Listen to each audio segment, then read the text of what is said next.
The rope disengaged and he dead fall 20 feet to the ground.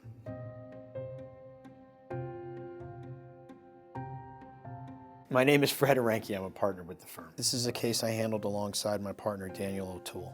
This case was definitely very unusual for me. There's particular laws that are different for policemen and firefighters in New York. In most workplace accidents, you cannot sue your employer because of the workers' compensation laws. But in the case of firefighters and police officers, there is no such thing as workers' comp insurance. So if you can prove that a particular statute or rule or regulation was violated, then you can sue the FDNY, you can sue the NYPD, in the city of New York, which is what we did in this case. Before he joined the NYPD, he was a Navy veteran. Part of what he did was jumping out of helicopters onto aircraft carriers. One of those guys that was just very impressive. He served our country and then became an NYPD officer and then worked his way up to what's called the ESU, the Emergency Services Unit. It's basically SWAT for NYPD, but they call it ESU. So to get into ESU takes a lot of training and you have to go through a lot of testing, physical and written testing. To get into that unit is very difficult. It's the elite unit of the NYPD. Because of who he is, he persevered and he got in and he loved it. That's what he wanted to do. The accident happened when he was doing a training exercise at the academy in Queens. They were doing something he had done probably hundreds of times. They were just rappelling out of a helicopter that was standing still 20 feet off the ground. And so to do this, the rope that he's holding on to is hooked into this unit that's inside the helicopter called the fast rope system. He tugged on the rope to make sure that it was in. Then he turned, put his feet on the bracket on the outside, and then when he went to lean back to let himself go, the rope disengaged and he dead fall 20 feet to the ground. He landed on his feet and one of his legs took the brunt of the fall. It was a really, really bad leg injury where he required a lot of surgeries. It was an open fracture. It was on the news. I remember it was in pretty much all the local papers. This was all on video from body cams of his fellow officers that were inside the helicopter. There was also video from outside the helicopter from the ground so you could actually see him just fall. The first step in the process for us was who's at fault? Who do we sue? Is it the NYPD's fault? Is it Bell Helicopter's fault? They're the company that manufactured the helicopter. Or was it something else? Was it a products liability case? If that's what it was, then that's a different direction we would have to go in. We got in touch with the people from Bell Helicopter. I got like a general counsel, somebody from Bell's offices in Texas, somebody who was very nice and very cooperative and said, this wasn't us.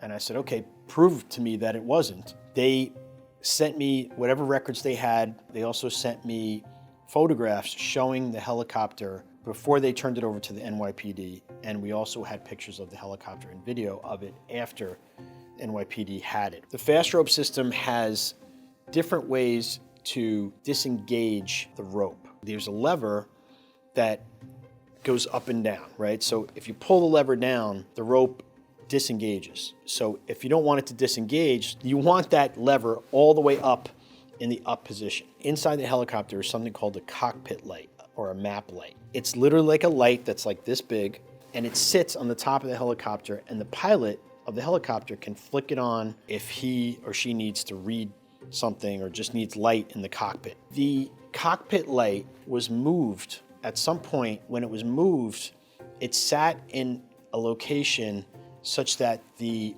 emergency pull lever of the fast rope system would not sit all the way up in a locked position. It was literally like this, like maybe half an inch to 3/4 of an inch, not in the right position. That caused the rope to come off because that lever wasn't all the way in the up position.